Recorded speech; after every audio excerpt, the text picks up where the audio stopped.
საქართველოს ღვინით ვაჭრობის მსოფლიო ჯგუფში გაწევრიანდა ქართული ღვინო ამერიკული ბაზრის ათვისებას შედარებით მარტივად შეძლებს. მოიხსნება ფალსიფიკაციასთან დაკავშირებული პრობლემებით თუ დღეს შტატებში ერთი ქართული კომპანია წელიწადში 80,000 ბოთლს ხიდის, ვარაუდობენ რომ ეს მაჩვენებელი გაორმაგდება.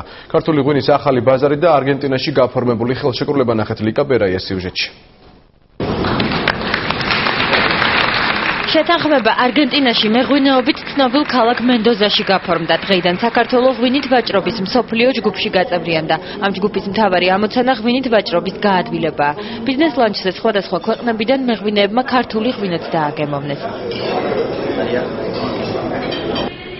ღვინით ვაჭრობის მსოფლიო ჯგუფში ჩილე, არგენტინა, ავსტრალია, ახალი ზელანდია, ამერიკა და კანადა შედის. სწორედ ამერიკასა და კანადაში ორ მნიშვნელოვან ბაზარზე ქართული მხარე ღვინის შეტანასა და გაყიდვას დაბრკოლებებისა და დამატებითი ბარიერების გარეშე შეძლებს. მივულოცო ყველა ქართულ მეღვინეს ამ ჯგუფში ქართული ღვინის გაწევრიანება და ქართული მეღვინეობის, რადგან ეს არის არა მხოლოდ შეღავათიანი სავაჭრო რეჟიმების სხვა ქვეყნებთან, არამედ უფრო მეტი ყურადღება თვითონ ინდუსტრიაზე და ეს ვთქვათ ინვესტიციების მოზიდვის კუთხით არის ძალიან ხელსაყრელი პირობები. თელიანი ველი მათი კომპანიიდან ერთ-ერთია, ვინც უცხოეთში ღვინის ექსპორტს აწარმოებს.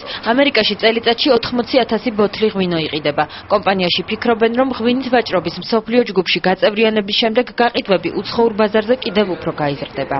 ეს გაწევრიანება იმ პლუსებს აძლევს ქართულ მწარმოებლებს, რომ იმ ქვეყნებში, რომლებიც ამ ორგანიზაციაში არიან გაწევრიანებული და რომელიც ჩამოვთვალე, ჩვენ გვექნება ბევრად გაადვილებული ვაჭრობის პირობები, ანუ სერტიფიკაცია იქნება გაადვილებული, მოხდება ურთიერთ სერტიფიკატების ცნობა, ასევე მოხდება ეტიკეტების ცნობა და დარეგისტრირება, სავაჭრო ნიშნების დარეგისტრირება. ეს ბევრად უფრო იოლს გახდის ჩვენ ურთიერთობას და ჩვენ გაყიდვებს ამ ქვეყნებში. ღვინით ვაჭრობის მსოფლიო ჯგუფში გაწევრიანებით პირველ ეტაპზე ქართული მხარე ღვინის ექსპორტის გაორმაგებას ელოდება. იგეგმება ახალი ბაზრების ათვისებაც. საქართველოს შემდეგ მსოფლიო ჯგუფის წევრი ჩინეთიც გახდება, რომელიც ღვინის მოხმარების მძლავრი ბაზარია.